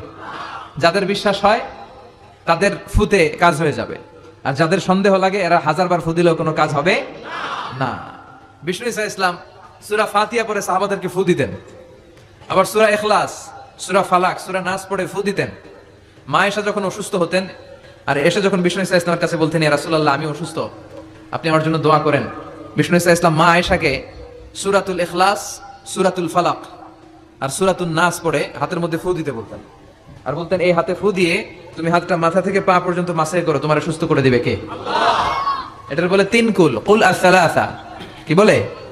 তিন কুল, সূরাতুল ইখলাস, সূরাতুল ফালাক আর একটা সূরাতুন নাস, এগুলো পড়ে ফু দিবেন, অসুস্থ ব্যক্তি সুস্থ হয়ে যাবে। আবু সাঈদ আল খুদরি রাদিয়াল্লাহু তাআলা আনহু, উনি একবার একটা সফরে বেরোলেন। উনি সফরের মধ্যে দেখলেন আরবের কিছু গোত্রের লোক একপাশে দাঁড়িয়ে আছে, আর সবাই মিলে একজন লোককে মন্ত্র পড়ে ফু দিচ্ছে। তিনি বললেন, কি হয়েছে তোমাদের? তারা বলল, আমাদের নেতাকে সাপে কামড় দিয়েছে, বিষাক্ত সাপ, এত ভেনোমাস স্নেক, এটা আমাদের এই সর্দারকে আর বাঁচানো সম্ভব না, সে সাপের কামড়ে বিষাক্ত হয়ে এখনই মারা যাবে। আল্লাহ রাসূলের সাহাবী বললেন, তোমরা কি করতেছো? সবাই বলল, আমাদের যার যত মন্ত্র জানা আছে ফু দিচ্ছি। লোকজন পড়তেছে, সুমন্তর সু কালিকুত্তার গু, এরকম এই দেশে পড়ে না? হ্যাঁ, তো এগুলোতে কেউ সুস্থ হয়? কথা বলেন। আল্লাহ রাসূলের সাহাবী বললেন, কোন মন্ত্রতন্ত্রে কাজ হবে না, আমার কাছে এমন এক জিনিস জানা আছে যেটা পড়ে আমি ফু দিব, সুস্থ করে দিবে কে? আবু সাঈদ আল খুদরি রাদিয়াল্লাহু তাআলা আনহু গেলেন, সবাইকে সরিয়ে তিনি সূরা ফাতিহা পড়লেন। উনি এর আগে জীবনে কখনো রুকিয়া করে না, এই ঝাড়ফুঁক করে না, এই প্রথম অন টেস্ট। কি করতেছে? অন টেস্ট করতেছে। উনি সূরা ফাতিহা পড়ে ফু দেওয়ার সাথে সাথে মুহূর্তের মধ্যে অসুস্থ ব্যক্তিটা সুস্থ হয়ে যায়। এবার সাহাবীদেরকে অনেকগুলো ছাগল দেয়া হলো। শুরুতে চুক্তি ছিল যে আমাদেরকে অনেকগুলো ছাগল দিতে হবে, কোন বর্ণনায় এসেছে 30টি, কোন বর্ণনায় তার চেয়ে বেশি। এবার সাহাবারা ছাগল নিয়ে ফিরে আসতেছেন, পথিমধ্যে প্রচন্ড ক্ষুধা লেগেছে, কয়েকটা ছাগল জবাই করে সবাই খেলেন। এরপর মদিনায় ফিরে আসলেন, সবাই বললে যে কোরআন দিয়ে ফু দিয়ে যে ছাগল আনলাম, আবার ছাগলের গোশতও খাইলাম, এটা জায়েজ হয়েছে কিনা? বিশ্বনবীর মাসালা জিজ্ঞেস করার দরকার আছে না নাই? সবাই মদিনাতে যে বিশ্বনবীর মাসালা জিজ্ঞেস করতে লাগলো, ইয়া রাসূলুল্লাহ আমরা কোরআন দিয়ে রুকিয়া করেছি, ঝাড়ফুঁক করেছি, তার বিনিময়ে 30টা ছাগলও নিয়েছি, এখন কি করব বলেন? বিশ্বনবী বললেন, কিছু করা লাগবে না, আরো খাও, খাও, কোনো সমস্যা নাই, কারণ তোমরা কোরআনের দাম বাড়ায় দিছো, এটা জায়েজ হয়েছে। আর তোমরা ভাগ বটোয়ারা করে ছাগল নেওয়ার পরে ছাগলের গোশত কিছু থাকলে আমারও দিও। সুবহানাল্লাহ পড়বেন না? সূরাতুল ফাতিহা এটাকে বলে সূরাতুর রুকিয়া, সূরাতুশ শিফা। পৃথিবীর অনেক দেশে, মুসলিম দেশে, ওখানে আমি দেখেছি রুকিয়া সেন্টার আছে। কি সেন্টার? আর আমগো দেশে আছে কবিরাজির সেন্টার। কথা কন, আমগো দেশে কি সেন্টার? কবিরাজির সেন্টার। আপনাদের চকরিয়া আছে? কি দিয়ে করে এগুলা? হ্যাঁ, গাছের পাতা টাতা, হ্যাঁ, গাছের ঔষধি গুণ সমৃদ্ধ বনাজি যেই গাছ আছে ওগুলোর ভেতর থেকে শিফা নেওয়া যাবে, সমস্যা নাই। কিন্তু ব্যাঙের ঠ্যাং, টিকটিকির লেজ আছে না নাই, এগুলো দিয়ে মন্ত্রতন্ত্র পরে তাবিজ দেয়, এগুলো নেওয়া যাবে? তাবিজ ঝুলানো শিরক, তাবিজ ঝুলানো শিরক। কোরআনের আয়াত দিয়ে তাবিজ দিলে কি হবে? ইখতিলাফ আছে। কেউ বলেছে কোরআনের আয়াত দিয়ে হলে জায়েজ, কিন্তু শক্ত যে মতামতটা, অথেন্টিক যে অপিনিয়ন, সেটা হচ্ছে না, আপনি তাবিজ ঝুলাবেন না, কারণ বিশ্বনবী ঝুলাই নাই, আপনি রুকিয়া করবেন। তো পৃথিবীর অনেক দেশে তাদের ওখানে আছে রুকিয়া সেন্টার, আঙ্গ দেশে আছে কবিরা সেন্টার। এগুলো না করে আপনারা রুকিয়া সেন্টার করবেন। বিশ্বনবীর শিখানো যতগুলো পদ্ধতি আছে সবগুলোর ভেতরে বরকত আছে না নাই? বিশ্বনবী বলতেন তোমরা কালিজিরা খাও, হাব্বাতুস সাউদা, শিফাউন মিন কুল্লি দা ইল্লা সাম। বিষ্ণু বলতেন মৃত্যু ছাড়া এই কালিজিরা সব রোগের ঔষধ। এই কালিজিরা শুধু একটা রোগকে ভালো করতে পারে না, এই রোগটার নাম মৃত্যু। এটার কোনো চিকিৎসা আছে না। এরপর বিষ্ণু মধু খাইতে বলতেন। মধু কোরআনে বলা হয়েছে ফিহি শিফাউন লিন্নাস, মধুর ভেতরে মুমিনদের জন্য আছে রেমেডি, শিফা। আপনি মধু খাবেন, আপনারা সুস্থ করে দিবে কে? তো এজন্য বিশ্বনবীর শেখানো সবগুলো জিনিসের ভেতরে বারাকা। বিশ্বনবী সিঙ্গা লাগাতেন। কি লাগাতেন? আরবিতে এটাকে বলে হেজামা। পৃথিবীর অনেক দেশে হেজামা সেন্টার আছে। কি সেন্টার? হিজামা সেন্টার। এই কাপিং বলে এটাকে, প্লাস্টিকের কাপিং লাগায় দেহের ভেতরে যে দূষিত রক্তগুলো আছে, যেখানে পেইন হয়, ব্যথা হয়, টেনে এই দূষিত রক্তটা বের করে দিবে আর আপনারা সুস্থ করে দিবে কে? বিশ্বনবী কাপিং করতেন। আমাদের বাংলাদেশেও অনেক ওই যে সাপের খেলা দেখায় যে মহিলারা, এরাও এগুলো করে উল্টা পাল্টা। এরা গান বানায়, কয় পক্ষ আয় চোখ আয়, সিঙ্গা লাগায়, সাপের খেলা দেখায়, আছে না নাই? এই সাপের খেলা দেখাবে, পক্ষ আয় চোখ আয় বলবে, আসলে কিছু বের করতে পারে না। বিশ্বনবীর শিখানো যতগুলো পদ্ধতি আছে আমরা সেগুলো মানবো। ওগুলোর ভেতরে বরকত দিয়েছে কে? এখন গোটা বিশ্বের বিভিন্ন জায়গায় বিশ্বনবীর এই হেজামা, সিঙ্গা লাগানোটা, এটা ল্যাবরেটরিক্যালি প্রুভড হয়েছে যেটা স্বাস্থ্যকর। এবং আমি দেখলাম গত বিশ্বকাপে একজন ফুটবলার তারকা, সে তার দেহের অনেক জায়গায় সিঙ্গা লাগিয়েছে। আলহামদুলিল্লাহ পড়েন। তার মানে ইউরোপ, আমেরিকায়, গোটা বিশ্বে বিশ্বনবীর এই সুন্নাহগুলো ছড়াই দিচ্ছে কে? ওয়ালা বাইতা ওয়াবার ওয়ালা মাদার ইল্লা আদখালাহুল্লাহু হাযা দ্বীন। আল্লাহর ওয়াদা, আল্লাহ বলেছেন নবী, এই পৃথিবীতে এমন কোনো জঙ্গল থাকবে না, মরুভূমি থাকবে না, এমন কোনো ঘর থাকবে না, বাড়ি থাকবে না, এমন কোনো পাহাড় থাকবে না, এমন কোনো জায়গা থাকবে না যে জায়গায় আমি কালেমার কথা আর ইসলামের কথাকে পৌঁছায় দেব না। প্রতিটা জায়গায় ইসলামের কথাকে পৌঁছায় দিবে কে? কালেমার বাণীকে পৌঁছে দিবে কে? তাহলে অসুস্থ হলে কোন সূরা পড়ে ফু দিবেন? কথা বলেন। হুজুরের কাছে গেলে হুজুর এটা পড়েই ফু দেয়। আমাদের কাছে আসলে আমরা কি বানায় বানায় কিছু পড়তে পারবো না? আমরাও সূরা ফাতিহা পড়েই ফু দেই। তা আপনিও সূরা ফাতিহা পড়ে ফু দিবেন। আর আব্বা আম্মার কাছে দোয়া চাইবেন বেশি। কার কাছে? মায়ের দোয়া আল্লাহ কোনোদিন ফিরায় দেয়? কথা বলেন। ওগো মা তুমি এই ধরনের শ্রেষ্ঠ নেয়ামত, তোমারই পদ তলে রয়েছে জান্নাত। ওগো মা তুমি এই ধরনের শ্রেষ্ঠ নেয়ামত, তোমারই পদ তলে রয়েছে জান্নাত। আলহামদুলিল্লাহ পড়েন। সালাসু দাওয়াতিন মুস্তাজাবা, তিন ব্যক্তির দোয়া আল্লাহ ফিরায় না। এক হচ্ছে মুসাফিরের দোয়া, দুই হচ্ছে মজলুমের দোয়া, তিন হচ্ছে মায়ের দোয়া, বাবার দোয়া, ছেলে মেয়েদের জন্য হাত তুলে দোয়া করতে দেরি, ওই দোয়া কবুল হতে দেরি হয়। এজন্য মায়ের কাছে দোয়া চাইবেন তো, বাবার কাছে। গোটা পৃথিবীর সবগুলো পীর সাহেব মিলে যদি ফু দেয় আর আপনার মা যদি শুধু বিসমিল্লাহ বলে ফু দেয়, মায়ের দোয়া কবুল করে নিবে কে? কত বড় দামি সম্পদ আমাদের ঘরে আমরা জানি না। বিষ্ণু বলেছেন কিয়ামতের একটা আলামত হচ্ছে, কিয়ামতের আগ দিয়ে বিয়ের পর ছেলেগুলো মাকে ভুলে যাবে আর বউয়ের অন্যার পেছনে খালি ছুটবে, দৌড়াবে। বউ পাগলা, মারে ভুলা যায়, আছে না নাই? চকরিয়াতে মাশাআল্লাহ এগুলা নাই কি? বেশি? সর্বনাশ। যুবক ভাইরা এগুলো করবে না। আব্বা আম্মার কাছ থেকে দোয়া নিবা। খেয়াল রাখবেন, আপনি যত নামাজ পড়েন, আপনি যত রোজা করেন, আপনি যত ইবাদত করেন, আপনি যত হজ করেন, যত দান করেন, আপনার আব্বা আর আপনার আম্মা যদি আপনার উপরে নাখোশ থাকে, আপনার ইবাদত আপনারে বাঁচাতে পারবে না। আপনি সেজদা দিতে দিতে কপালে দাগ ফেলেছেন, এই কালো দাগে আপনারে কিছু করে দিতে পারবে না যদি আব্বা আম্মা আপনার বিরুদ্ধে আল্লাহর কাছে নালিশ করে। এজন্য আব্বা আম্মার কাছ থেকে দোয়া নিতে রাজি আছেন তো? আর অসুস্থ হলে কি পড়ে ফু দিবেন? সবাই বলেন, মনে থাকবে? পেটে ব্যথা, মাথায় ব্যথা, ডায়াবেটিক্স, গ্যাস্ট্রিক, আলসার, সবাই বলেন কোন সূরা? হ্যাঁ, প্যারাসিটামল 3 বেলার মতো। সব রোগের জন্য কোন সূরা? চিল্লায় বলতে হবে কোন সূরা? ফাতিহা। আর যদি জিন ভূত ধরে তাহলে পড়বেন আয়াতুল কুরসি। জিন ভূত ধরে না মাঝে মাঝে? জিন আসল করে, এটা অদৃশ্য একটা প্রাণী। জিসমুন নারিউন ইয়াতাশাক্কালু বিআশকালিন মুখতালিফা, আগুনের তৈরি একটা সৃষ্টি, তারা চাইলে যে কোনো আকৃতি নিতে পারে। এই জিনেরা এসে বিশ্বনবীর কাছে কালিমা পড়ে একদল জিন মুসলমান হয়েছে। বিশ্বনবীর কণ্ঠের সুমধুর তেলাওয়াত শুনে একদল জিন বলেছে, আর ওই কথাটা আল্লাহ কোরআনে কোট করেছে, ইন্না সামি'না কুরআনান আজাবা ইয়াহদি ইলার রুশদি ফাআমান্না বিহি। আমরা কি আজীব কোরআনের তেলাওয়াত শুনলাম, যে কোরআন মানুষকে হেদায়েতের পথ দেখায়। এর চেয়ে কোনো দামি জিনিস পৃথিবীতে নাই, ফলে এই কোরআনের উপর আমরা ঈমান আনলাম। এই জিন জাতীয় বিষ্ণু ঈসা ইসলামের কাছে ঈমান এনে কালিমা পড়ে মুসলমান হয়েছে। এই জন্য এই জিনেরা মাঝে মাঝে আমাদের ক্ষতি করে। টয়লেটে ঢোকার আগে এই জিন থেকে আল্লাহর কাছে পানাহ চাবেন। আল্লাহুম্মা ইন্নী আউযু বিকা মিনাল খুবুসি ওয়াল খাবাইস, খবুস হচ্ছে খবিসের প্লুরাল, আর খবিসাতুন এটার প্লুরাল হচ্ছে খাবাইস, মানে আল্লাহ। খারাপ জিন, খারাপ পরি, মানে জিন আর জিন্নাহ, পুরুষ জিন, নারী জিন, এই সব ধরনের খারাপ জিনের নজর থেকে তুমি আমাকে হেফাজত করো। এরা টয়লেটের ভেতরে থাকে, এই দোয়া পরে যখন আপনি ঢুকে যান, ওদের চোখের সামনে পর্দা নামিয়ে দেয় কে? ওরা আপনার কোনো ক্ষতি করতে পারে? কিভাবে আপনি প্রোটেকশন নেবেন এই দোয়াগুলো পড়ার মাধ্যমে? সব বিশ্বনবী শিখাই গেছেন। আপনি কখন কিভাবে পড়লে you will get the perfect protection from your lord, আপনি আল্লাহর কাছ থেকে প্রোটেকশন পাবেন, এগুলো পড়ে না। এজন্য জিন ভূতে যদি আসর করে, অশরীরী কোনো প্রাণী যদি আপনার উপর ভর করে ক্ষতি করতে চায়, আপনি যদি ফিল করেন, আপনি আয়াতুল কুরসি পড়বেন, আপনি সূরা ফালাক, সূরা নাস পড়ে ফু দিবেন, জিনের বাদশাও দিবে দৌড়। কথা বলেন। আর প্রত্যেক ফরজ সালাতের পরে এই আয়াতুল কুরসি পড়া লাগবে কি লাগবে না? বিষ্ণু বলেছেন, মান করা আয়াতুল কুরসি দুবুরা কুল্লি সালাতিন মাকতুবা লাম ইয়ামনাহু মিন দুখুলিল জান্নাতি ইল্লাল মাউত। প্রত্যেক ফরজ সালাতের পরে যে একবার আয়াতুল কুরসি পড়ে, তার জান্নাতে যাওয়ার ক্ষেত্রে আর কোনো বাধা থাকে না, একটা জিনিস ছাড়া, সেটা হচ্ছে তার মরণ। লোকটা মরে না, তাই জান্নাতে ঢুকে না, মরলেই জান্নাতে ঢুকবে। সুবহানাল্লাহ, রাস্তে পড়েন। ওরে আল্লাহ, ইদানিং অনেক লম্বা লম্বা চিঠি দেয় অনেকে, মনের সব আকুতি মিনতি হুজুরের কাছে ছেড়ে প্রকাশ কর। আমার একটা পেজ আছে, ফেসবুক পেজ, তো ওখানেও লম্বা লম্বা চিঠি দেয়, এত বড় বড় চিঠি, জীবনের সব দুঃখ কষ্ট আজহারি ভাইয়ের কাছে বলে ফেলায়।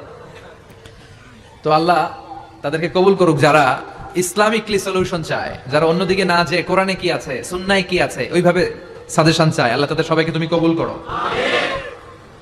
তাহলে আমরা অসুস্থ হলে সূরাতুল ফাতিহা পড়বো, ঠিক কিনা? এই সূরার আরেকটা নাম দিয়েছেন বিশ্বনবী, সেটা হচ্ছে সাবউল মাসানি।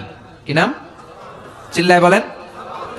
ওয়ালাকাদ আতাইনাকা সাবআম মিনাল মাসানি ওয়াল কুরআনাল আযীম। আল্লাহ বললেন, নবী আমি আপনারে সাবউল মাসানি দিয়েছি, আমি আপনারে নিত্য পাঠনীয় 7টা বাক্য দিয়েছি, আর কোরআনে আযীম দিয়েছি। বিশ্বনবী বলেন, এই সূরাতুল ফাতিহার এত দাম, এই সূরার মতো মর্যাদার সূরা তাওরাতের ভেতরে নাই। আল্লাহু আকবার। এই সূরার মতো মর্যাদা পুরনো সূরা ইনজিলের ভেতরে নাই, এই সূরার মতো দামি সূরা সুহুফে ইব্রাহিম ও মুসার ভেতরে নাই, ইনজিলের ভেতরে নাই, তাওরাতের মধ্যে নাই, কোন কিতাবের ভেতরে নাই। এই সূরার নাম হলো সূরাতুল ফাতিহা। সাবউল মাসানি, নিত্য পাঠনীয় সপ্তবাক্য, মানে এমন 7টা বাক্য যেটা সব সময় পড়তে হয়, সব সময় পড়তে হয়। যারা প্রতিদিন নামাজ পড়েন তাদের সূরা ফাতিহা পড়া লাগে না? শুধু ফরজ নামাজগুলো যারা পড়ে 5 ওয়াক্তের শুধু ফরজ, তাদের কমপক্ষে এই সূরা ফাতিহাটা 17 বার পড়া লাগে। কয়বার? আর যারা সুন্নাত সহ পড়ে তাদের কমপক্ষে 32 বার পড়া লাগে। কয়বার? 32 বার। তাহলে যার বয়স 60 বা 70, ছোটবেলা থেকেই উনি যদি নামাজি লোক হয়, তাহলে উনি উনার জীবনে সূরা ফাতিহা কয় কোটি বার পড়ছে, উনার হিসাব আছে? কথা বলেন। আমরাও জীবনে কত লক্ষ লক্ষ বার সূরা ফাতিহা নামাজে তেলাওয়াত করছি, কারো কোনো হিসাব জানা আছে? এত লক্ষ বার সূরা ফাতিহা পড়ার পরেও কোনোদিন কি মনে হয়েছে যে সূরাটা পুরান পুরান লাগে? হ্যাঁ, একটা গান যদি আপনি 10 বার শোনেন, হ্যাঁ 20 বার শোনেন, 100 বার শোনেন, 1000 বার, আর ভাল লাগবে? কিন্তু লক্ষ লক্ষ কোটি কোটি বার সূরা ফাতিহা পড়ার পরেও কোনোদিন কি আপনার মনে প্রশ্ন জেগেছে, কি রে এই সূরাটা আর ভাল লাগে না, পুরান পুরান লাগে, আজকে আর এই সূরা পড়ুন না, কুল হুয়াল্লাহ দিয়ে নামাজ শুরু করুন? কথা বলেন। এইভাবে কখনো কোরআনকে পুরাতন মনে হয়? এটা কোরআনের মুআজিজা, চিৎকার করে বলেন ঠিক কি না? এজন্য রব্বুল আলামিন বলেন, ওয়ালাকাদ আতাইনাকা সাবআম মিনাল মাসানি ওয়াল কুরআনাল আযীম। ও নবী, আমি আপনারে নিত্য পাঠনীয় সপ্তবাক্য দিয়েছি, যে এই 7টা বাক্য প্রতিদিন নামাজে পড়তে হয়। আলহামদুলিল্লাহ পড়েন। তার মানে আমরা বুঝলাম এই সূরার আয়াত সংখ্যা 7টি। চিল্লায় বলতে হবে কয়টি? 7টি। এই সূরাটাকে আল্লাহ কেমন যেন একটা মানপত্রের মতো বানিয়েছেন। আমাদের কোন প্রোগ্রামে যদি প্রধানমন্ত্রী আসে, এমপি আসে, আমরা তাদেরকে স্মারকলিপি বা মানপত্র দেই না? এই মানপত্রের শুরুতে আমরা এমপি সাহেবের, মন্ত্রী সাহেবের প্রশংসা করি। কি করি? প্রথমে প্রশংসা করি, এরপরে নিজেদের পরিচয় দেই যে আমরা কারা, আর সবশেষে আমরা আমাদের দাবি দাওয়া পেশ করি। ঠিক কিনা? এই সূরার ভেতরে আল্লাহ তাআলা 3 ভাগে সূরাটাকে ভাগ করেছেন। প্রথমে আল্লাহ বলছেন আমার প্রশংসা তোমরা করবে, যেমন মন্ত্রীর প্রশংসা তোমরা যেমনি করো, শুরুতে আমার প্রশংসা করে নিবে। এরপরে তোমরা কারা, তোমাদের পরিচয় আমার কাছে দিবে, আর সবশেষে তোমাদের কি দাবি দেওয়া, কি দরকার, কি চাহিদা আমার কাছে বলবে, আমি পূরণ করে দেবো। ঠিক কিনা? আমাদের মনের চাহিদা পূরণ করে দিতে পারে কে? কেউ যেটা দেয় না, দেয় কে? আমাদের যার যা লাগবে সবও যদি দিয়ে দেয়, আল্লাহর কোনো কমতি হবে? আল্লাহ বলে, লাউ আন্না আউওয়ালাকুম ওয়া আখিরাকুম ওয়া ইনসাকুম ওয়া জিন্নাকুম কামু আলা সাঈদিন ওয়াহিদ। পৃথিবীর সব মানুষগুলো একসাথে দাঁড়িয়ে যদি আল্লাহর কাছে চায়, আল্লাহ এটা দাও, ওইটা দাও, এটা লাগবে ওইটা লাগবে, চাহিদার কথাগুলো যদি বলে বেড়ায়, আর আল্লাহ একটার পর একটা তাদের চাহিদা যদি পূরণ করে দেয়, সবাইকে যার যা মনে চায় সবও যদি দিয়ে দেয়, আল্লাহ বলে আমি আল্লাহর ধন ভান্ডারের 1 ইঞ্চিও কমবে না। এজন্য কেউ যেটা দেয় না, দেয় কে? আল্লাহ দেয়। তার মানে এই সূরার শুরুতে কেমন করে আল্লাহর প্রশংসা করবো আল্লাহ সেটা শিখালেন, তারপরে কেমন করে আমরা আমাদের পরিচয় আল্লাহর কাছে তুলে ধরবো সেটা শিখালেন, আর সবশেষে নিজেদের দাবি দাও আল্লাহর কাছে কেমন করে পেশ করবো সেটাও শিখালেন। ঠিক কিনা? পড়ে না, আউযু বিল্লাহি মিনাশ শাইতানির রাজীম, বিসমিল্লাহির রহমানির রহিম, আলহামদুলিল্লাহি রাব্বিল আলামিন, আর-রহমানির রহিম, মালিকি ইয়াউমিদ্দিন। পড়েন আল্লাহু আকবার। আল্লাহ শুরু করলেন কেমন করে আমরা আল্লাহর প্রশংসা করব। আল্লাহ বললেন এভাবে কর, প্রত্যেক নামাজের শুরুতে বল আলহামদুলিল্লাহি রাব্বিল আলামিন, সকল প্রশংসার মালিক। এই দুনিয়ার বুকে যত ধরনের প্রশংসা হতে পারে সব প্রশংসার মালিক কে? হামদুন মানে প্রশংসা, হামদুন মানে প্রশংসা। আর হামদুনের সাথে যদি আলিফ লাম লাগানো হয় তাহলে অর্থ হয়ে যায় সকল প্রশংসা। আওয়াজ করে বলেন হামদুন মানে, আর যদি আলিফ লাম লাগায় দেন তাহলে অর্থ হয় সকল প্রশংসা। প্রশংসা যত ধরনের হতে পারে, যত ডিজাইনের হতে পারে, যত স্টাইলের হতে পারে, যত কিসিমের হতে পারে, সকল প্রশংসার মালিক কে? প্রশংসা হয় সুন্দরের, প্রশংসা হয় কার? যেটা অসুন্দর, কুৎসিত, খারাপ দেখা যায় ওইটার প্রশংসা হয়। প্রশংসা হয় কিসের? আর সবচেয়ে সুন্দর কে? চিল্লায় বলেন কে? দুনিয়া সুন্দর, মানুষ সুন্দর, আসমান সুন্দর, জমিন সুন্দর, সুন্দরে সুন্দরে পাল্লা, জানি না কত সুন্দর তুমি আল্লাহ, জানি না কত সুন্দর তুমি আল্লাহ। দুনিয়া সুন্দর, মানুষ সুন্দর, আসমান সুন্দর, জমিন সুন্দর, সুন্দরে সুন্দরে পাল্লা, জানি না কত সুন্দর তুমি আল্লাহ, জানি না কত সুন্দর তুমি আল্লাহ। সুবহানাল্লাহ পড়েন। আল্লাহর চাইতে সুন্দর কেউ আছে? কিন্তু আল্লাহর সৌন্দর্য আমরা কেউ দেখেছি? কিন্তু আমরা জান্নাতে গেলে অবশ্যই দেখবো। চিল্লায় এখন ঠিক কিনা? আল্লাহ বললেন উজুহু ইয়াউমা ইযিন নাযিরা ইলা রাব্বিহা নাযিরা, সেদিন তোমাদের চেহারাগুলো আলোকোজ্জ্বল হয়ে আল্লাহর দিকে তাকায় থাকবা। আবার বিশ্বনবী বললেন ইন্নাকুম সাতারাউনা রাব্বাকুম আয়ানান কামা তারাউনা হাযাল কামার, এই যে পূর্ণিমার চাঁদটা তোমরা দুই চোখ দিয়ে চাক্ষুষ যেমনি দেখো, জান্নাতে ঢুকলে আল্লাহরও ঠিক তেমনি দেখতে পাবা। আল্লাহ জান্নাতীদেরকে ডেকে বলবেন ও জান্নাতীরা, এই কোরআনে আমি নাজ নেয়ামতের যা বলেছিলাম সব বুঝে পাইছো? সব জান্নাতীরা বলবে আল্লাহ সব বুঝে পাইছি। এক জান্নাতি হাত তুলে বলবে আল্লাহ পাই নাই। সবাই কয় পাইছি, একজন কি কয়? আল্লাহ বলবেন সবাই বলল পেয়েছে, তুমি বললা পাও নাই, তাহলে তুমি বলো তুমি কি পাও নাই। ওই জান্নাতি বলবে আল্লাহ আমরা আপনারে পাই নাই। আল্লাহ আপনারাই তো পাই নাই, কারণ এত কিছু পাইছি আপনারে তো পাই নাই, আপনারা দেখি নাই তো। আল্লাহ বলবেন তাই? আমারে দেখতে মনে চায়, ঠিক আছে, কারণ জান্নাতীরা যাই চাবে তাই পাবে। তো তোমরা যখন আমারে দেখতে চাইছো আমি ওই দেখাও দেবো। চিল্লা এখন ঠিক কিনা? আল্লাহ তখন বিশাল কনফারেন্স রুম করবেন। ওই রুমের ভিতরে, ওই হলের ভিতরে আল্লাহ সবাইকে বসার সুযোগ দিবেন জান্নাতীদেরকে, এবং সেখানে আল্লাহ তাআলা নিজের সৌন্দর্য, নিজের নূরের তাজাল্লি জান্নাতীদের কাছে প্রকাশ করে দিবেন। সব জান্নাতীরা বসবে। বসার পর আল্লাহ নূরের তাজাল্লি সামান্য এক মুহূর্তের জন্য জান্নাতীদেরকে দেখাবেন। একটা মুহূর্ত, লম্বা সময়ের জন্য নয়। সবাই বসবে বিশ্বনবী সবার সামনে, তারপরে নবীরা, সিদ্দিকিন, সুহাদা, সালেহিন, এরপরে আমরা যারা জান্নাতে যাওয়ার সুযোগ পাবো আমরাও বসবো ইনশাআল্লাহ। পড়েন। বসা লাগবে না? যাওয়া লাগবে না? আল্লাহরে দেখা লাগবে না? সবাই বসবে। বসার পরে আল্লাহ তাআলা তখন হঠাৎ করে সাডেনলি এক মুহূর্তের জন্য নূরের ঝলকানি দেখিয়ে পর্দা নামিয়ে দিবেন। এক মুহূর্তের জন্য, লম্বা সময়ের জন্য নয়। কিন্তু জান্নাতীরা ওই এক মুহূর্তের ঝলকানি দেখে অপলক নেত্রে এরকম তাকায় থাকবে। লক্ষ লক্ষ কোটি কোটি বছর এরকম তাকায় থাকবে। কিন্তু সামনে কি নূরের ঝলক আছে? ওইটা আসছিল এক মুহূর্তের জন্য, তারপরেই তো নাই। কিন্তু কি যে দেখলাম, কি সুন্দর! ওইটা দেখে লক্ষ কোটি বছর শেষ হয়ে যাবে, কেটে যাবে। সুবহানাল্লাহ পড়েন। তার মানে প্রশংসা হয় সুন্দরের, আর আল্লাহর চাইতে সুন্দর মহাবিশ্বে কেউ নাই। এজন্য সকল প্রশংসার মালিক কে? বিষ্ণু বলেন ইদা মুদিহাল ফাসিক গাদিবার রব ওয়াহতাজ্জালাহুল আরশ, কোন ফাসিকের প্রশংসা করো না, কারণ ফাসিকের প্রশংসা করলে আল্লাহর আরশ কেঁপে যায়, আল্লাহ রাগান্বিত হয়ে যায়। চিল্লা এখন ঠিক কিনা? কিন্তু আমাদের সমাজে ফাসিকের প্রশংসা আছে না নাই? ফাসিকের প্রশংসা না করলে চাকরি থাকে না, এরকম আছে না নাই? মসজিদের সভাপতি ঘুষ খায়, সুদ খায়, আছে না নাই? কিন্তু ইমাম সাহেব যদি প্রশংসা না করে, ইমাম সাহেবের চাকরি নাই, চিল্লা এখন ঠিক কিনা? সমাজপতি, সমাজের নেতা, এদের প্রশংসা করা লাগে, ভালো হইলেও প্রশংসা করা লাগে, খারাপ হইলেও প্রশংসা করা লাগে। কিন্তু বিষ্ণু বলেন কেউ যদি ফাসিক হয় খবরদার, তার কোনো প্রশংসা করা যাবে না, চিৎকার করে বলেন ঠিক কিনা? এজন্য আল্লাহ বললেন আলহামদুলিল্লাহি রাব্বিল আলামিন, সকল প্রশংসার মালিক হলাম আমি। এই দুনিয়ার বুকে যত ধরনের প্রশংসা হতে পারে, প্রশংসার মালিক কে? আমরা আল্লাহর প্রশংসা করে শেষ করতে পারবো? কথা বলেন।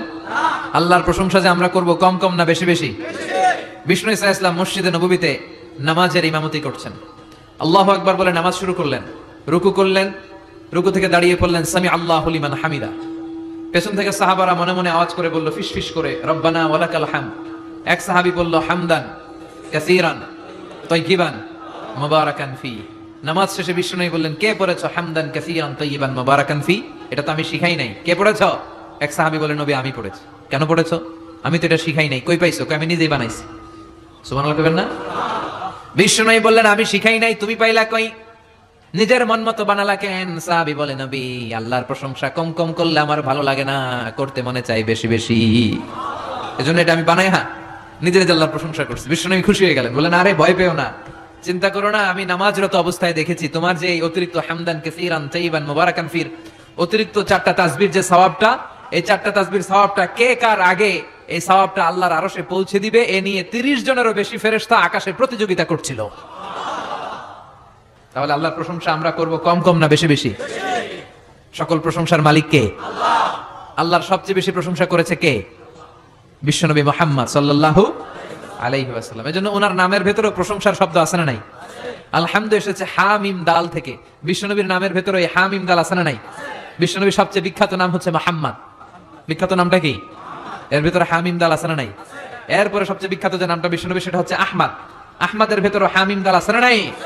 আবার বিশ্বনবী কিয়ামতের দিন জান্নাতীদেরকে নিয়ে যখন জান্নাতের দিকে ছুটে যাবেন, তখন বিশ্বনবীর হাতে একটা পতাকা শোভা পাবে। ওই পতাকার মধ্যে ওই শব্দটা লেখা থাকবে যে এই শব্দ দিয়ে আল্লাহ সূরাতুল ফাতিহা শুরু করেছেন। কোন শব্দ দিয়ে আল্লাহ সূরা ফাতিহা শুরু করেছেন? আলহামদু। বিশ্বনবীর এই পতাকার মধ্যে লেখা থাকবে আলহামদু।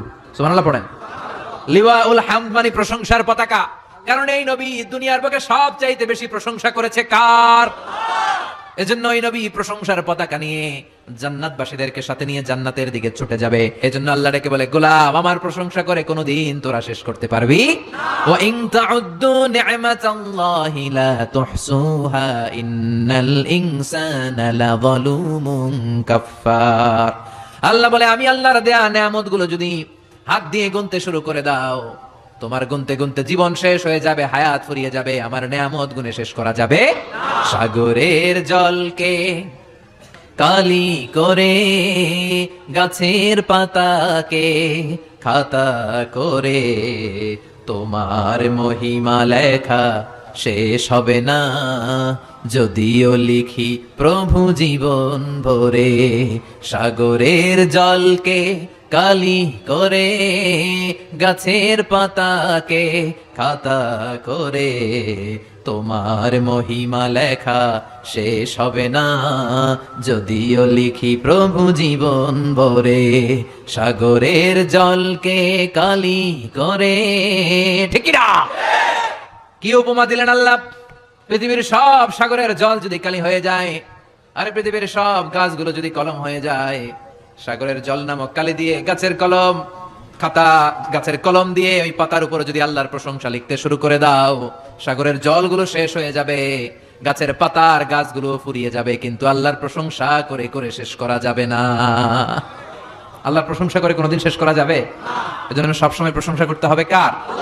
কম কম না বেশি বেশি? এজন্য আল্লাহ বললেন আলহামদুলিল্লাহি রাব্বিল আলামিন, সকল প্রশংসা লিল্লাহ, আল্লাহর জন্য। কার জন্য? আমরা সব সময় আল্লাহ নামের জিকির করি কি করি না? जो तो मिटाना चाहे जीवन का तृष्णा, सुबह शाम बोल बंदे कृष्णा कृष्णा कृष्णा। ওরাও ডাকে, কিন্তু ওরা ডাকে কৃষ্ণা কৃষ্ণা কৃষ্ণা, ঠিক কি না?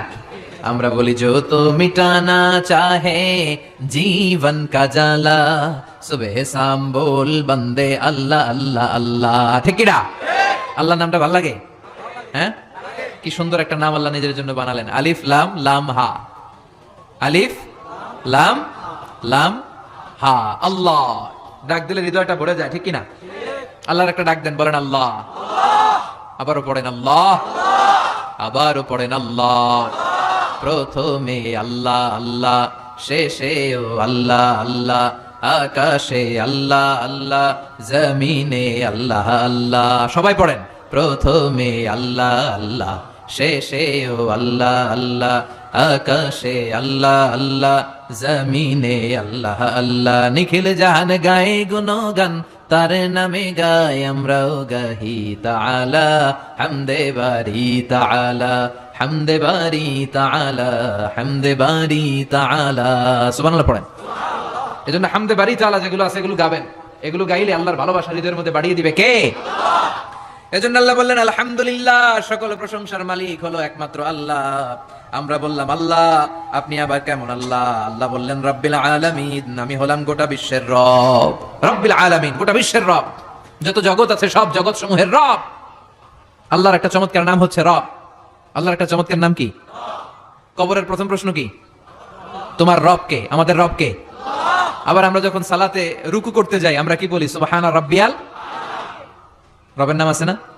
এরপরে যখন সিজদায় যাই আমরা কি পড়ি? সুবহানা রাব্বিয়াল আ'লা।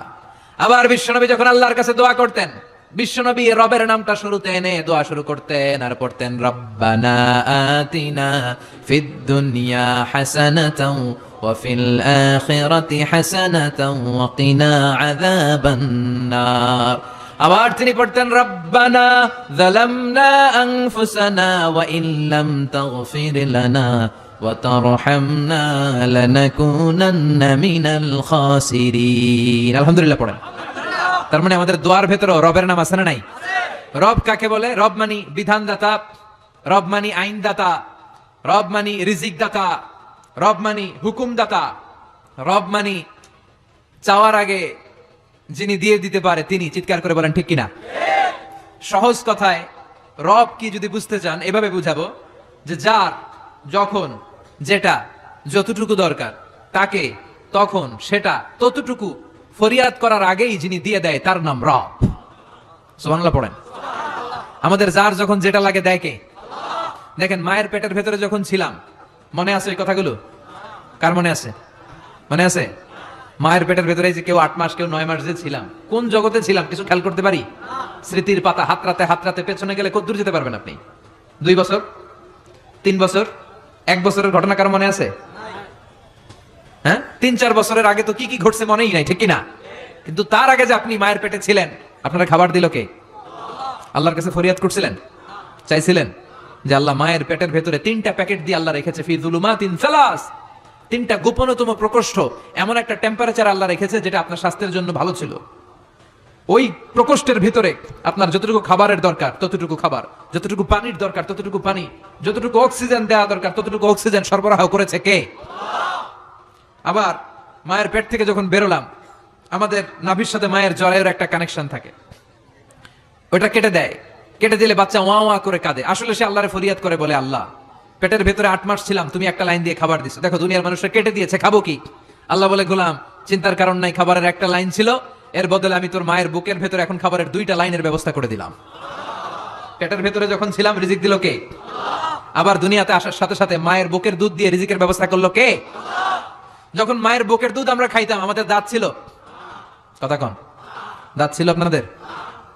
দাঁত ছিল না। দুধ খেতে দাঁত লাগে না, পানি খেতে দাঁত লাগে না, তখন দুধ খেতাম, পানি খেতাম, সুজি খেতাম।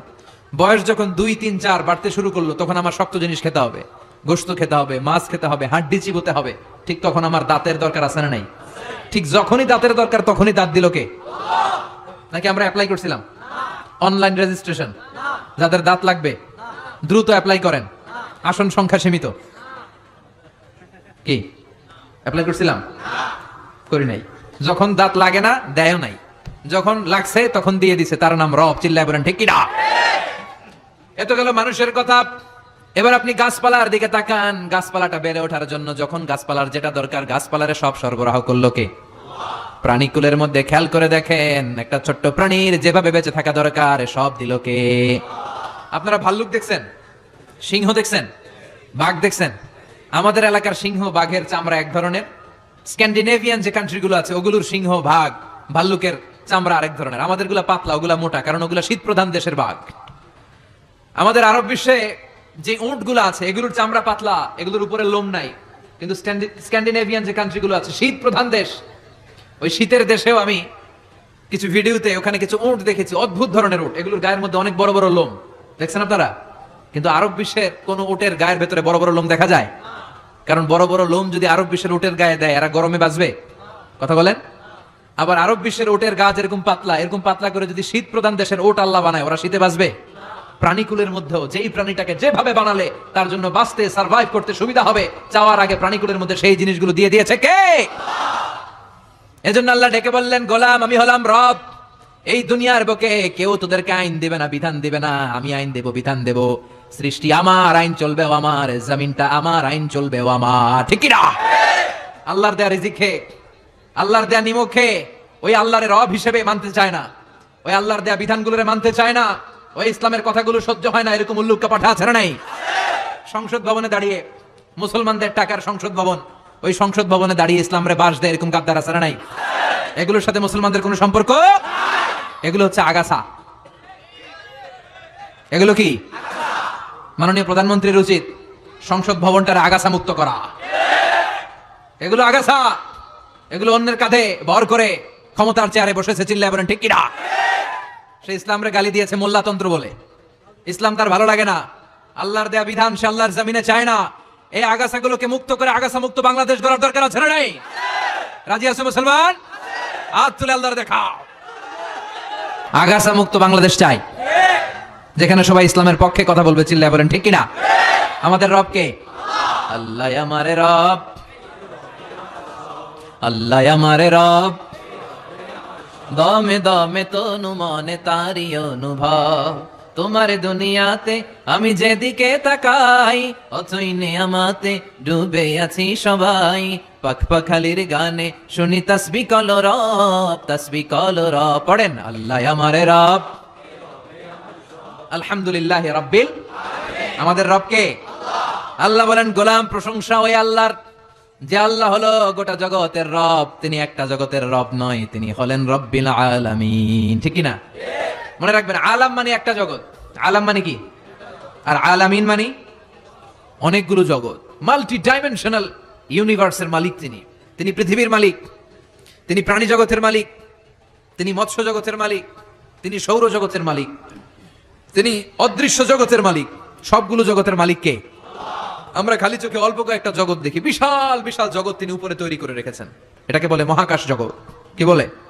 আমরা খালি চোখে যা দেখি এটা কিন্তু আকাশ না, এটা মহাশূন্য। প্রথম আকাশের মহাশূন্য, তারপরে প্রথম আকাশ, এরপরে দ্বিতীয় আকাশের মহাশূন্য, তারপরে দ্বিতীয় আকাশ, তারপরে তৃতীয় আকাশের মহাশূন্য, তারপরে তৃতীয় আকাশ। একটার চেয়ে আরেকটারে বড় করে তৈরি করেছে কে? এই সবগুলো জগতের মালিক কে? এজন্য রব্বুল আলামিন বলেন, আলহামদুলিল্লাহি রাব্বিল আলামিন। কেমন করে আল্লাহর প্রশংসা করব, বুঝতে পারছেন? এরপর আমরা বললাম আর রহমানির রহিম, আপনি দয়ালু, আপনি মেহেরবান। আল্লাহর চাইতে বেশি দয়ালু কেউ আছে নাকি? আমি আমারে যতটা বেশি ভালোবাসি তার চাইতেও আমারে বেশি ভালোবাসে কে? আমার বাবা মা আমারে যত বেশি ভালোবাসে তার চেয়ে আমারে বেশি ভালোবাসে কে? আমার স্ত্রী আমারে যত বেশি ভালোবাসে তার চাইতেও আমারে ভালোবাসে কে? আমার সন্তান আমারে যত ভালোবাসে তার চাইতেও আমারে বেশি ভালোবাসে কে? আল্লাহ তুমি দয়ার সাগর, রহমানুর রহিম। তোমারে দয়ায় পূর্ণ আমার সারা নিশিদিন, তোমারে দয়ায় পূর্ণ আমার সারা নিশিদিন, ঠিক কিনা? প্রিয় ভাইরা, খেয়াল রাখবেন, আমাদের রব হচ্ছে রহমান, তিনি হচ্ছেন রহিম। চিল্লায় বলেন, আল্লাহর নাম কি? আল্লাহর নাম কি? তিনি রহমান, তিনি রহিম। তিনি যে কত দয়ালু, তিনি যে কত মেহেরবান, তিনি যে আমারে আপনারে আমাদেরকে কত ভালোবাসে আপনি কল্পনাও করতে পারবেন না। এজন্য নেভার লুজ হোপ, আশা হারানো যাবে না, ভরসা রাখতে হবে একজনের উপর। চিল্লায় বলেন, তিনি কে?